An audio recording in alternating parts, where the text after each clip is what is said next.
Չէ, առայժմ չէ, կարծում եմ 10-15 րոպեից արդեն պարզ կլինի։ Ինչ էր կատարվում ներսում։ Ասեք, քննադատություն կներեք։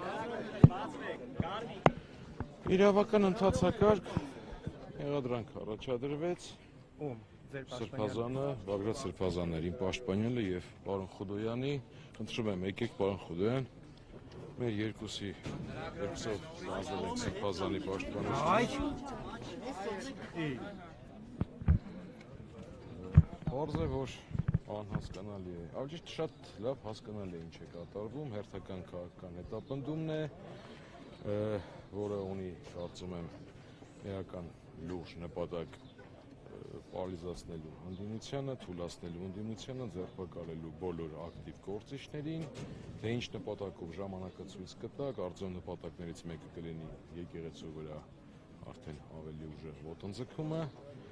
այս ամենը համարում ենք եւ մենք փաստաբաններս եւ մեր պաշտպանյալը Բագրատ Սրբազանը քաղաքական հետապնդման դրսևորում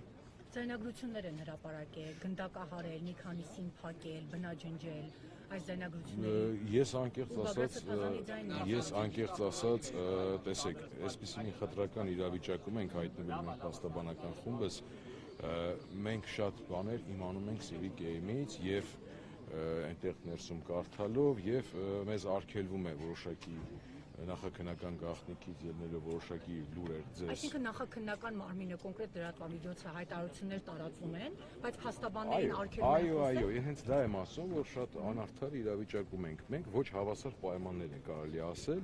եւ նույնիսկ դեռևս բաներ կա, որ այնտեղ հենց մեզ չէին ներկայացրել այդ նյութերը, մենք արդեն Civic-ից կարդացինք եւ տեղեկացանք ինչ ենք ստանալու հոդվածներով է անցնում Բագրատ Սրբազանը ըստ մեղադրանքի։ Այն հոդվածներով ինչով որ քննչական կոմիտեն արդեն հայտարարել է, ահաբեկչություն, զանգվածային անկարգություններ, իշխանության բռնազավթում,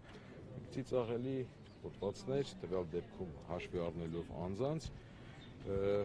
ժամանակը ցույց կտա։ Այսինքն պլանը գցեցին ընդդիմության գրպանը։ Դե այդ պլանը երեք որ հրապարակվել էր, պարզ էր, որ այդ պլանը գցվելու է ընդդիմության գրպանը, թե ինչ ֆորմատով այսօր արդեն երևաց։ Քննչական կոմիտեն նկարներ է հրապարակել ձեր զինամթերքի, որտեղ է դրանք։ Ես Սրբազանի տանը գտնվել եմ, որևէ այդպիսի բան չի հայտնաբերվել, բայց մի հետաքրքիր տենց ծիծաղաշարժ նկար տեսա, այնտեղ զենքի նկար էր հրապարակած, կողքը զենքի թույլտվության վկայականը, այսինքն պարզ է, որ այդ զենքը ինչ որ մեկինն է, որ ես գիտեմ ավելի ճիշտ մանրամասները ումն է, բայց այս բանը չասեմ, գիտեմ, որ ինչ որ մեկինն է, որը օրինական այդ զենքի թույլտվությունը ունի, սակայն այդ ֆարսի համար պետք է այս պահին այդ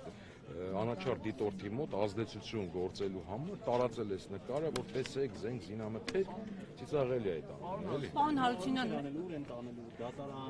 24 ժամյա ռեժիմով ձերբակալվել են,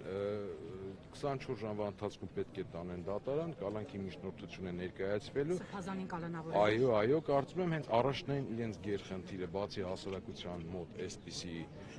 տպավորություն ստեղծելուց, երկրորդ կարևորագույն խնդիրն է կալանքի միջոցով մեկուսացնել այն անձանց, այն գործիչներին, որոնք հեղինակություն են վայելում եւ որոնք կարող են այս պահի դրությամբ առաջիկա մարտահրավերների պարագայում ինչ որ առումով ընդվզեն կամ ինչ որ առումով իրենց դժգոհությունը հայտնեն։ Ինչ տրամադրվածություն ուներ Բագրատ Սրբազանը։ Շատ լավ էր տրամադրությունը, ձանձրանում էր եւ հումորով էր վերաբերվում, չէ, ինքը մեզ չի լսում։ Պարոն Խուդոյան, խնդրում եմ շարունակեք, շատ կարևոր ասելիք ունեմ, որ շատ կարճ ընդհանրապես ասեմ, որ այն հաղորդագրությունը, որը տարածել է